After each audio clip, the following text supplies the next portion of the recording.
Hi friends, எல்லாம் நல்லா இருக்கீங்களா? இன்றைக்கி நம்ம வீட்டில் மதியான சமையல் என்னென்னு பார்த்துடலாமா? சிம்பிளான சாப்பாடு தான், ஆனால் எங்களுக்கு எல்லாருக்குமே பிடிச்ச சாப்பாடு.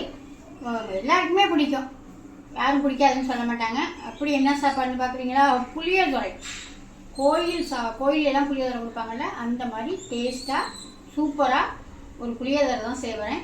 வாங்க, அதுக்கு தேவையான ஜாமான்லாம் எடுத்துக்கோங்க பார்ப்போம். நான் வந்து இப்போ 1 கிலோ அரிசி எடுத்து சாதம் வெந்துக்கிட்டு இருக்கு. அந்த 1 கிலோ அரிசிக்கு நான் கரெக்டாக கணக்கு சொல்கிறேன்.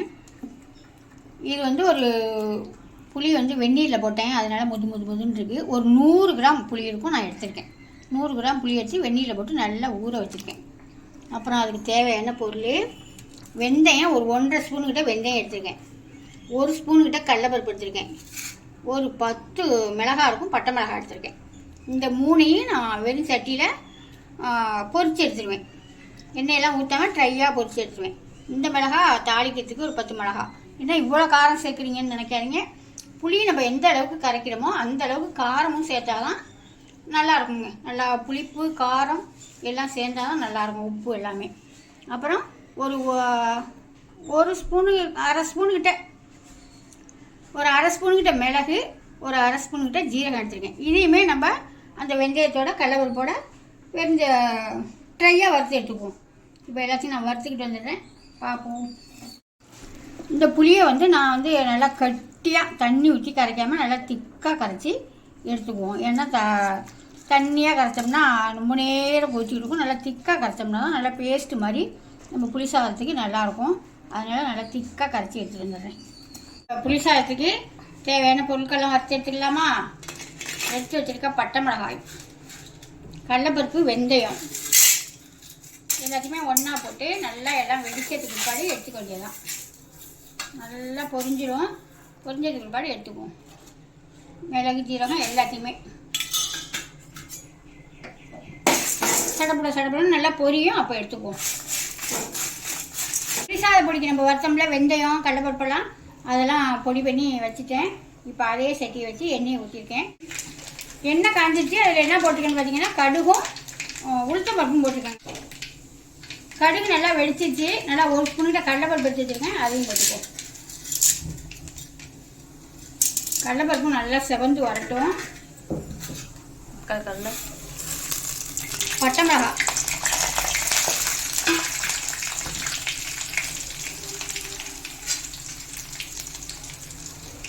நடக்கல,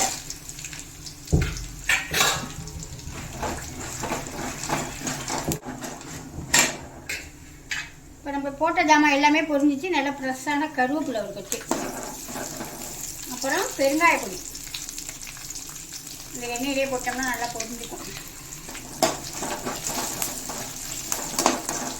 மிளகாயெல்லாம் நல்லா இந்த கலருக்கு வந்ததுக்கு பிறகு நம்ம திக்காக கரைச்சி வச்சுருக்கிறோம். அந்த புளியை எடுத்து அதில் சேர்த்துடலாம்.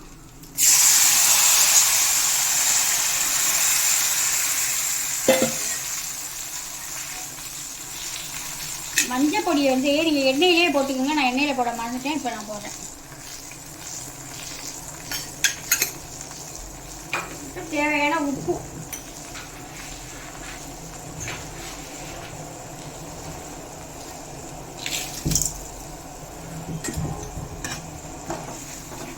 அவ்வளோதாங்க. இதில் வேறு எதுவும் நம்ம தண்ணி நீலாம் சேர்க்க வேணாம். நல்லா சுண்டி துவையல் மாதிரி வரட்டும், அப்புறமா பார்ப்போம். புளிசாறு தாளிச்சு விட்டோமா, நல்லா கொதி வந்துட்டு பாருங்கள். நல்லா கலர்ஃபுல்லாக எவ்வளோ சூப்பராக இருக்குது பார்த்தீங்களா? அதுக்கு தொட்டுக்க என்னென்னு பார்த்தீங்கன்னா நல்லா எள்ளு இருந்து பொரிச்சு வச்சு துவையல் வச்சோம்னா சூப்பராக இருக்கும். அதே சமயத்தில் தாளிப்போட வறுத்து வச்சு துவையல் வச்சிங்கன்னா நல்லாயிருக்கும். கருப்பு உளுத்து வறுத்து வச்சு துவையல் எடுத்தால் நல்லாயிருக்குங்க. இது 3மே சூப்பராக இருக்கும் புளிசாதத்துக்கு. இப்போ இது 3மே நாங்கள் செய்யலை. என்ன ஸ்டைல் செய்கிற நீ? உருளைக்கிழங்கு குருமா. உருளைக்கிழங்கு குருமாவாம். இது இப்போ வந்து தேங்காய், பொட்டுக்கடலை, பச்சை மிளகா, இஞ்சி, கொஞ்சோண்டு இஞ்சி, கொஞ்சோண்டு சோம்பு போட்டு வெறும் சட்டியில் வதக்கிக்கிட்டு இருக்கு. வதக்கி எடுத்துகிட்டு அப்புறமா தான் தாளித்து விடும்போது இருக்குது. அதை தான் செய்யுது, நான் செய்கிறேன். நம்ம வந்து இதை செஞ்சுக்கிட்டு இருக்கோம். இப்போ அந்தந்த இடத்துல அது தொட்டுக்க செஞ்சுக்கிட்டு இருக்கு. புளிசாதம் தாளிச்சு விட்டோமா, அது கொதிச்சுக்கிட்டு இருக்கட்டும். சாதம் வடித்தேங்க. அந்த சாதத்தை ஒரு பாத்திரத்தில் கொட்டி ஆற வச்சுட்டேன். ஆற வச்சுட்டு கொஞ்சமாக சாதம் எடுத்துருக்கேன். இது எதுக்குன்னு பார்த்தீங்கன்னா தயிர் சாதத்துக்கு. இதுக்கு தேவையான உப்பை போட்டுக்குவோம். சூட்டோடு பிடிச்சி கிடஞ்சி விட்டால் தான் நல்லாயிருக்கும். அதனால் சூட்டோடு பிடிச்சி நல்லா கிடஞ்சி விட்டுடலாம். தேவையான உப்பை போட்டாச்சா, கொஞ்சோண்டு கேரட்டு, 2 பச்சை மிளகா, கொஞ்சோண்டு இஞ்சி. நான் பச்சையாக தாங்க போடுவேன். நீங்கள் வேணால் எண்ணெயில் நம்ம கடுகு உளுத்தம்பருப்புலாம் பொரிச்சிடும்ல, அதோட போட்டு ஒரு வதக்கு வதக்கிட்டும் போடலாம். நம்ம சீப்பு முறுக்குக்கெல்லாம் போடுறோம்ல, அந்த பட்டர் தான் இதில் கொஞ்சம் போட்டுக்கலாம். தயிர் சாதத்துக்கு பட்டர் போட்டு செய்வீங்க, செய்யலனாலும் செஞ்சு பாருங்கள், அவ்வளோ சூப்பராக இருக்கும். நான் கொஞ்சம் தான் செய்கிறேன், அதனால் நல்லா 1 ஸ்பூன் நிறையா வச்சுருக்கேன். இப்போ பிடிச்சி நல்லா கிடஞ்சி விட்டுட்டு நம்ம தேவையான தயிரை ஊற்றிக்க வேண்டியதான். தயிரையும் ஊற்றிட்டு ஒரு கடுகு உளுத்தம்பருப்பு பொரிச்சு கொட்டினோம்னா சூப்பரான தயிர் சாதம் ரெடி. நல்லா கொதித்து நல்லா சுண்டி வந்துட்டு இப்போ நம்ம ரெடி பண்ணி வச்சுருக்க பொடியை சேர்த்துடலாங்க. அதில் இந்த மாதிரி நரப்புறன்னு அரைச்சி அதில் சேர்த்துருவோம்.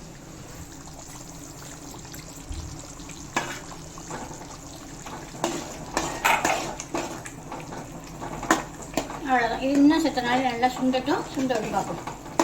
சாதத்தை நல்லா ஒரு ஏனத்தில் ஊற்றி நல்லா ஆற வச்சுருக்கேன். இப்போ நான் தாளிக்கிறதுக்கு வந்து கோல்டன் ஆயில் நம்ம எப்போதும் சமைக்கிற எண்ணெய் தான் ஊற்றி தாளித்தேன். இப்போ சாதத்தில் நம்ம நல்லெண்ணெய் சேர்த்துக்குவோம். வெறும் நல்லெண்ணெய் சேர்த்தா எனக்கு என்னமோ அந்த டேஸ்ட்டு பிடிக்காது. கொஞ்சம் கோல்டு வினர், கொஞ்சம் நல்லெண்ணெய் சேர்த்துக்குவேன். இந்த மாதிரி சாதத்தில் கொட்டி நம்ம ஊற்றி நம்ம கடல் விடையில் ஒன்றோட ஒன்று ஒட்டாமல் உதிரி உதிரியாக இருக்கும். தயிர் சாதம் சூப்பராக ரெடி ஆகிடுச்சு. நல்லா இன்றைக்கி வெண்ணெய் நேரம் போட்டு வெறும் தயிர். நான் வந்து வீட்டில் உரங்கத்தன் தயிர் தான் போட்டிருக்கேன்.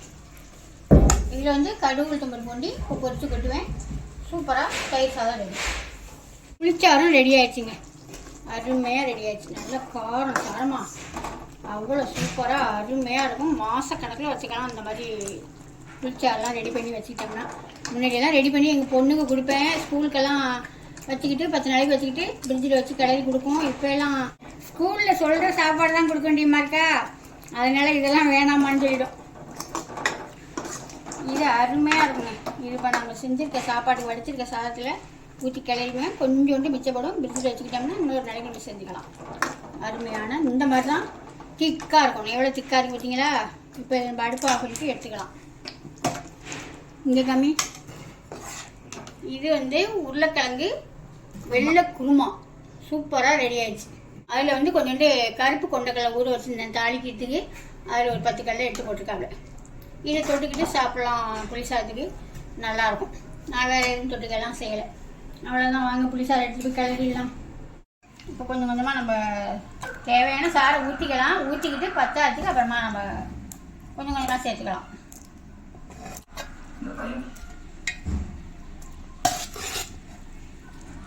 கொஞ்சம் சாதம் ஆறுனா தான் நமக்கு சாதம் உடையாமல் நல்லாயிருக்கும். அதனால தான் கொட்டி ஆற வச்சுருது. தேவைக்காரங்கூட்டிலாம் என்ன செய்வாங்கன்னா நல்லா வெள்ளை வேஷ்டி எடுத்து போட்டு அதில் கொட்டி ஆற வச்சுருவாங்க. கிளறி பார்த்துட்டு உப்பு கண் பார்த்துட்டு உப்பு பார்த்தோன்னா இந்த நேரத்தில் நம்ம சேர்த்துக்கலாம்.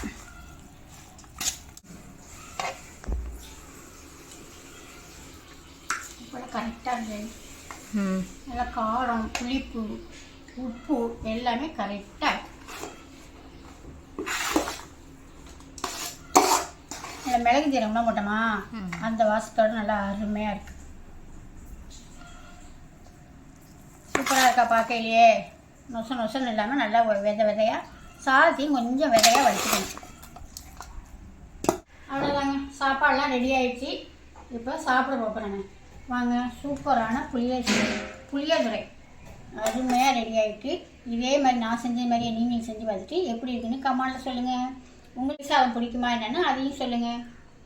எங்களுக்கு ரொம்ப பிடிக்குங்க புளி சாதம். அப்புறம் கொஞ்சமாக தயிர் சாதம்,